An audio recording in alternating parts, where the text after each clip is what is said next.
Hello everyone, all of you are welcome on math English. मैं मोहम्मद अर्शी आप सभी का स्वागत करता हूं।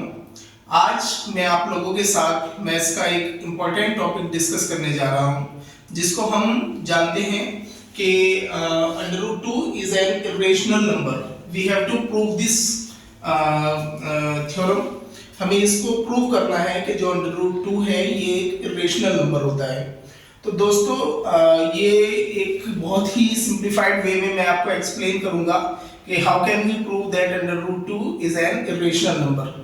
तो before proceed we have to know that what are rational numbers. पहले हमें ये पता होना चाहिए कि रेशनल नंबर क्या होते हैं, और रेशनल के बाद हम जानेंगे कि रेशनल नंबर हम किसको कहते हैं। देखिए, जो रेशनल नंबर होता है ये वो नंबर होता है जिसको आप P/Q की शक्ल दे सकते हैं। A number that can be written in the form of P/Q, where P and Q are integers and Q is not equal to 0। एक ऐसा नंबर जिसको हम P/Q यानी कि न्यूमरेटर अपॉन डिनोमिनेटर की शक्ल दे सकते हैं, और जहां पे डिनोमिनेटर कभी भी हमारा 0 ना हो उसको हम क्या बोलते हैं, उसको हम बोलते हैं रेशनल। That is rational.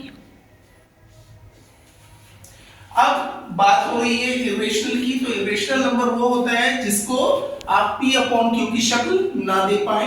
एक ऐसा नंबर जिसको हम न्यूमरेटर अपॉन डिनोमिनेटर की शक्ल नहीं दे सकते हैं उसको हम इरेशनल नंबर बोलते हैं। या इरेशनल जो होता है इसकी ये भी क्वालिटी होती है कि अगर हम इसको टर्मिनेट करना चाहें तो या ना तो टर्मिनेट होता है, पूरा कटता है, और जो इसमें पैटर्न बनता है डिजिट्स का रिपीट होने का वो भी कोई रेगुलर पैटर्न नहीं बनता है, वो पैटर्न इरेगुलर होता है। बहरहाल अब शुरू करते हैं कि how to prove √2 is an irrational number. तो सबसे पहले हम ये मान लेते हैं कि जो हमारा √2 है ये एक रेशनल नंबर है। अगर ये रेशनल नंबर है तो हम इसको P/Q या A/B की शक्ल दे सकते हैं। तो वही मैंने किया है कि √2 इक्वल्स टू A/B। चूंकि हमने इसको माना कि ये रेशनल है, जब रेशनल है तो आप इसको A/B की शक्ल दे सकते हैं। और A और B जो है ये को प्राइम नंबर्स हैं, यानी कि ऐसे नंबर्स जिनका कॉमन फैक्टर 1 होता है। 1 के अलावा कोई और नंबर ऐसा नहीं है जो आपके A और B दोनों को कट कर सकता हो। को प्राइम की डेफिनेशन ही ये होती है, those numbers which are divisible by 1 in both. ठीक है ना, यानी कि ऐसे नंबर्स जो आपके जिनका कॉमन फैक्टर सिर्फ 1 होता है उनको हम को प्राइम कहते हैं। अब इसमें हम अगर मैं इसको ट्रांसपोज करता हूं तो √2 b के साथ क्रॉस मल्टीप्लाई हो जाएगा, √2b इक्वल्स टू हो जाएगा a।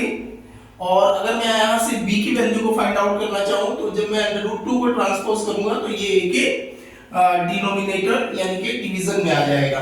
अगर मैं इस पूरी इक्वेशन का b इक्वल्स टू a/√2 का स्क्वायर करूं तो स्क्वायर करने पे मुझे क्या मिलेगा, b² इक्वल्स टू a/√2 का होल स्क्वायर। जब मैं इसको सॉल्व करूंगा तो b² इक्वल्स टू आ जाएगा a² अपॉन √2 का स्क्वायर क्या आएगा, 2 आएगा। कैसे आएगा इसको चेक कर लेते हैं। जैसे √2 into √2 तो आपका ये हो गया √4, और √4 की रूट क्या होती है, √4 की रूट √2 होती है। तो इस तरीके से b² इक्वल्स टू मैंने लिख दिया है a²/2। This is our equation number 1। इसका मतलब ये हुआ कि हम ये कह रहे हैं कि जो हमारा a² है, अगर a² 2 से डिविजिबल है तो जो a होगा वो भी 2 से डिविजिबल होगा। इस बात को आसान भाषा में आप ऐसे समझिए, अगर मैं आपसे कहूं कि जो 64 है, 64 अगर 8 से डिवाइडेड है तो 8 8 जा 64 कट हो जाता है। ऐसे 64 की जो रूट होगी दैट इज 8, तो वो भी 8 से डिविजिबल होगी, यानी कि 8 1 जा 8।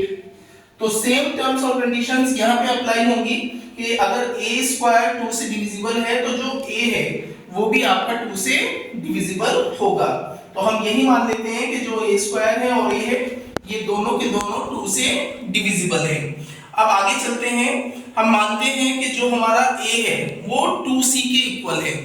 a 2c के इक्वल क्यों है, a 2c के इक्वल इसलिए है क्योंकि अगर मैं आपसे ये कहूं स्टॉप,